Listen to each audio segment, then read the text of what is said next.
Hello and welcome back to commerce zone.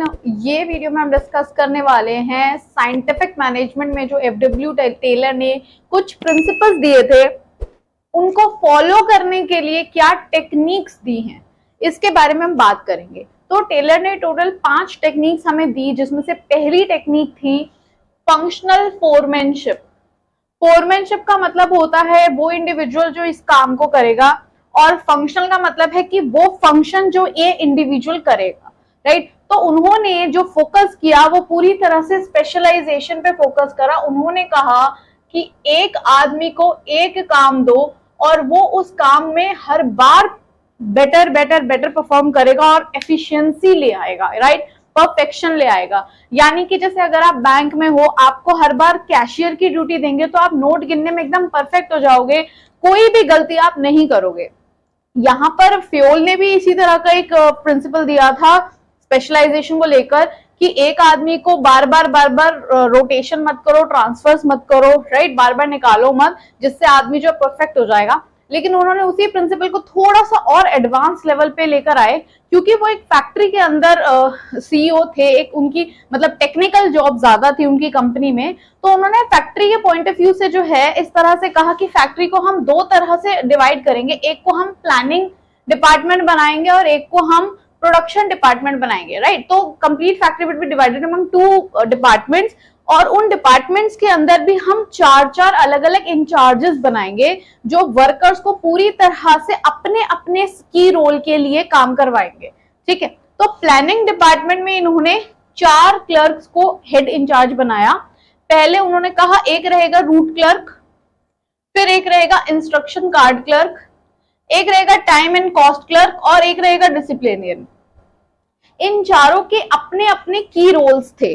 वो सिर्फ अपना अपना काम करेंगे, अपने अपने हिस्से की प्लानिंग करेंगे और बाकी सब अपना काम अलग करेंगे। आपको सबके कामों में नाक अड़ाने की जरूरत नहीं है, ठीक है। तो प्लानिंग डिपार्टमेंट है तो इनका ऑब्वियसली काम प्लानिंग रहेगा। रूट क्लर्क का क्या प्लान रहेगा, जैसे हम देख रहे हैं रूट का मतलब होता है रास्ता, तो काम को किस तरह से करना है उसके सारे स्टेप्स, है ना, एक लैडर वो क्रिएट करेंगे कि एक आदमी अगर जॉब पे आया है तो पहले वो ऐसे करेगा, फिर ऐसे, फिर ऐसे, फिर ऐसे, यानी कि एक सीक्वेंस वो मेंटेन करेंगे। तो उसकी प्लानिंग कौन करेगा, root clerk. It will fix the sequence of steps for doing the job, right. फिर हमारा दूसरा जो था वो था instruction card clerk. Instruction card का मतलब होता है कि काम कैसे किस रास्ते में जाएगा वो तो रूट क्लर्क बता देगा, लेकिन उसको कैसे करना है वो इंस्ट्रक्शन कार्ड बुलाएगा, ठीक है। अगर आपको कहा जाए कि जाओ खाना बना लो, ये तो आपका काम हो गया जो रूट क्लर्क ने बताया, लेकिन अब खाने को बनाना कैसे है, क्या प्रोसीजर फॉलो करना है, इसके इंस्ट्रक्शंस कौन देगा, इंस्ट्रक्शन कार्ड क्लर्क देगा, ठीक है। Give general instruction to carry a job, ठीक है, ये इसकी रोल था। आगे अब जो तीसरा हमारा क्लर्क था उसका नाम था टाइम एंड कॉस्ट क्लर्क। ये क्या करेगा, ये टाइम सेट करेगा। जैसे कि अगर आपको एक जॉब बता दी गई, आपको ये जॉब परफॉर्म करनी है, तो इस जॉब को करने के लिए आपको कितना टाइम दिया गया है वो स्टैंडर्ड टाइम फिक्स भी यही क्लर्क करेगा, राइट। कि इतने बजे आप अगर काम शुरू करोगे तो इतने बजे तक आपका काम खत्म हो जाना चाहिए। ये टाइम जो स्टैंडर्ड टाइम है इसमें आपको ये पूरा करना है। अगर नहीं कर पाते हो तो बाद में फिर हम लोग वेरिएंस चेक करेंगे कि क्या डिफॉल्ट आया है वो, ठीक है, वो सब कंट्रोलिंग में करेंगे। अभी इसका काम क्या है, टाइम सेट करना। दूसरी बात कॉस्ट सेट करना, कि मतलब आज के पूरे दिन में कितना खर्चा हुआ है, तो ये कॉस्ट शीट बनाएगा रोज की कि कितना कितना हमारा किस किस चीजों में खर्च हुआ है, ठीक है। चौथा जो है वो है डिसिप्लिनियर। डिसिप्लिन आपको ऑलरेडी पता है कि डिसिप्लिन मतलब होता है एक कोड ऑफ कंडक्ट को फॉलो करना, एक सिस्टमैटिक वे में फॉलो करना। तो क्या सिस्टमैटिक वे फॉलो होगा, ये प्लान कौन करेगा, ये डिसिप्लिनियन प्लान करेगा, ठीक है ना। तो सारा systematic code of conduct perform in orderly and systematic way, क्या ऑर्डरली वे होगा वो यही बताएगा। तो ये चारों तो थे प्लानिंग वाले काम की करना क्या है, वर्कर्स को प्लान कर लेंगे। लेकिन अब इन वर्कर्स को प्लानिंग दे दी, जरूरी थोड़ी कि ये फॉलो करें, तो उनको फॉलो करवाने के लिए भी कुछ इंचार्जेस चाहिए, जो कि फिर हमने प्रोडक्शन डिपार्टमेंट में दिए। तो प्रोडक्शन डिपार्टमेंट में भी 4 इंचार्ज दिए। एक का नाम था हमारा गैंग बॉस, दूसरा था हमारा स्पीड बॉस, फिर रिपेयर बॉस और फिर इंस्पेक्टर। गैंग बॉस का क्या काम था इसका, क्योंकि वो फैक्ट्री की जॉब ज्यादा, मतलब फैक्ट्री का काम था उनके अंडर में टेलर के, तो वो कहीं ना कहीं फैक्ट्री से रिलेटेड उन्होंने एक जो पूरे टेक्निक दिए उस तरह से दिए कि जो टेक्निकल काम कर रहा है, तो जो टेक्निकल मजदूर काम करते हैं, लेबर काम करते हैं, उनको टूल्स, मशीन्स, इन सब की ज्यादा जरूरत रहती है ना। वो लैपटॉप्स वगैरह पे इतना काम नहीं करते, ये फैक्ट्री वर्कर्स के लिए इन्होंने टेक्निक दी है। तो गैंग बॉस का ये काम था कि जो भी मशीन और टूल चाहिए उन्हें, वो टाइम टू टाइम अवेलेबल रहे। यानी आपने 10 लेबर हायर कर लिए और उनको 10 वो चाहिए, हैमर चाहिए, 10 उनको पेचकस चाहिए, 10 उनको जो भी चीजें चाहिए, मतलब हर किसी को इंडिविजुअल अपनी टूल चाहिए। अब अवेलेबिलिटी 8 ही है, तो ऑब्वियसली दूसरे आदमी को वेट करना पड़ेगा इतनी देर कि भाई वो कर रहा है, अभी वो फ्री होगा तो फिर मैं ये करूंगा। तो ये मेंटेन कौन करेगा कि टूल्स टाइम पे अवेलेबल हो, मतलब कि जो बंदा काम कर रहा है उसको जो टाइम सेट हुआ है वो टाइम पे तभी कर पाएगा जब उसके पास प्रॉपर इक्विपमेंट हो। तो ये मेंटेन रहे, इसका काम है गैंग बॉस का, कि किसी को कोई कमी ना हो, हर आदमी के लिए सारे मशीन टूल प्रॉपरली अवेलेबल हो, ना तो ज्यादा हो ना कम हो। तुम्हारा यही काम है कि availability of the raw material and machines and tool should be provided at all the times, यहाँ पर कोई कमी नहीं होनी चाहिए। फिर है हमारा स्पीड बॉस। स्पीड बॉस का काम क्या है कि ये जो टाइम क्लर्क ने टाइम सेट करा है, इसी टाइम पे काम कंप्लीट हो, completion of work on time, right. अब क्वालिटी कैसी भी, उससे उसे लेना देना नहीं है, उसके हिसाब से काम अगर तुम्हें 3 घंटे दिया तो तुम 3 घंटे में करके दो, चाहे तुम कैसा ही करके दो, है ना।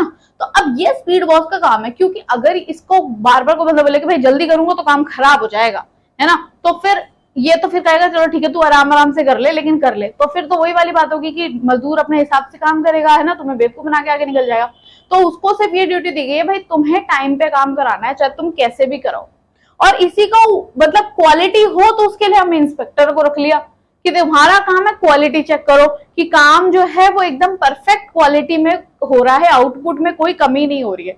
तो ये दोनों अगर अपने अपने हिसाब से काम देखेंगे ना, तो वर्कर अपने आप ही प्रेशराइज होकर परफेक्ट काम सही टाइम पे करेगा, आपको देखना है, ठीक है। उसके बाद फिर हमारा लास्ट बच गया रिपेयर बॉस। रिपेयर बॉस का क्या काम है कि जो भी मशीन्स और टूल्स अवेलेबल हैं, उन मशीनों को आपको प्रॉपरली रिपेयर करके रखना है, मतलब उसमें तेल डाल कर रखना है, उसको अच्छे से फंक्शनिंग में रखना है। मतलब अगर ये जो गैंग बॉस है, इसने 10 मशीन अवेलेबल कराई है 10 वर्कर के लिए, उन 10 में से 10 की 10 सही चल रही है, सही वर्किंग कंडीशन में है, सही प्रोडक्टिव आउटपुट दे रही है, ये रिपेयर बॉस का काम है। अब जब सबको हमने काम बांट दिए कि भाई फैक्ट्री वाले ये सब ध्यान रखेंगे, प्लानिंग वाले ये सब प्लान करेंगे, तो अपने आप ही सारा काम सही से हो जाएगा। ये थी हमारी फर्स्ट टेक्निक। उसके बाद जो दूसरी टेक्निक है वो ये है, दूसरी टेक्निक है हमारी standardization and simplification of work. Standardization से टेलर का मतलब है कि आप कोई भी काम अगर लेबर को करने को दे रहे हो तो पहले आप एक स्टैंडर्ड सेट कर दो कि आपको इस क्वालिटी का इतने टाइम पीरियड में और इतनी यूनिट्स प्रोड्यूस कर देनी है, राइट। तो अगर लेबर को पहले से ही पता है कि मेरा ये टारगेट है, मुझे ये अचीव करना है, तो फिर वो उसी के बेसिस पे अपना काम करेगा, और तभी हम उस लेबर की परफॉर्मेंस को कैलकुलेट भी कर पाएंगे। बाद में उसकी एक्चुअल परफॉर्मेंस और उसके स्टैंडर्ड को जब हम मैच करेंगे तो हमें पता चलेगा कि वो कितना एफिशिएंट है और कितना नहीं, ठीक है। तो standardization means setting standards for size, type, weight, measures and quality of products. यानी वो किस शेप का बनना चाहिए, किस साइज का बनना चाहिए, क्या टाइप होना चाहिए, कैटेगरी क्या होगी, कितना वजन होगा, राइट, क्या उसके डायमेंशंस होंगे, मेजर्स क्या हो, कितना लंबा कितना चौड़ा किस हिसाब से होना चाहिए, क्या उसकी क्वालिटी रहेगी, हर चीज के स्टैंडर्ड फिक्स कर देने चाहिए। अब ये जो स्टैंडर्ड्स हैं ये पहले से ही फिक्स कर देने चाहिए। Standard should be set in planning stage so that worker can perform their task as per the standards given to them, right। तो ये तो था स्टैंडर्डाइजेशन। इसके कुछ ऑब्जेक्टिव्स भी होते हैं और ऑब्जेक्टिव्स यही हैं कि क्वालिटी मेंटेन रहे, सही लाइन ऑफ प्रोडक्ट बने, एफिशिएंसी इंक्रीज कर जाए, यही सब ऑब्जेक्टिव्स हैं जो आपको बुक्स में देखने को मिलेंगे, राइट। लेकिन इस टेक्निक में इन्होंने एक सिंप्लीफिकेशन वर्ड भी जोड़ दिया है। यानी स्टैंडर्ड तो आप सेट करो कि ये ऐसे होना चाहिए, लेकिन काम को आसान बनाने की भी प्लानिंग करो, ये भी टेक्निक उन्होंने दी। अब सिंप्लीफिकेशन का मतलब क्या होता है? Simplification emphasises on elimination of unnecessary diversity of products, size and types. यानी कि आप जो अननेसेसरी प्रोडक्ट, मतलब 5-6 तरह की कैटेगरियां निकल रही है जिनकी इतनी जरूरत नहीं है, आप उन्हें एलिमिनेट कर दो और काम को ज्यादा से ज्यादा आसान तरह से बनाइए। तभी जो है आपकी जो प्रोडक्ट है वो एकदम परफेक्ट बन के आएगा, स्टैंडर्ड के साथ बन के आएगा। काम को बहुत मुश्किल कर देंगे तो स्टैंडर्ड मैच नहीं कर पाएगा। तो सिंप्लीफिकेशन प्लस स्टैंडर्डाइजेशन दोनों को जब हम मिलाकर काम करेंगे तभी प्रोडक्ट बढ़िया बनकर आएगा और लेबर की एफिशिएंसी भी इंक्रीज करेगी। ठीक है, ये थी कुछ 2 टेक्निक्स जो टेलर ने दी है। नेक्स्ट वीडियो में हम बाकी की टेक्निक्स के बारे में बात करेंगे। Till then stay connected. अगर आप नए सब्सक्राइबर है तो प्लीज सब्सक्राइब कर लीजिए मेरे चैनल को, ताकि मेरी सारी वीडियोस आप तक पहुंच सके। और अगर आप पुराने हैं तो प्लीज शेयर कीजिए मेरे कंटेंट को, ताकि ज्यादा से ज्यादा लोगों तक ये पहुंचे। Till then keep learning, keep growing.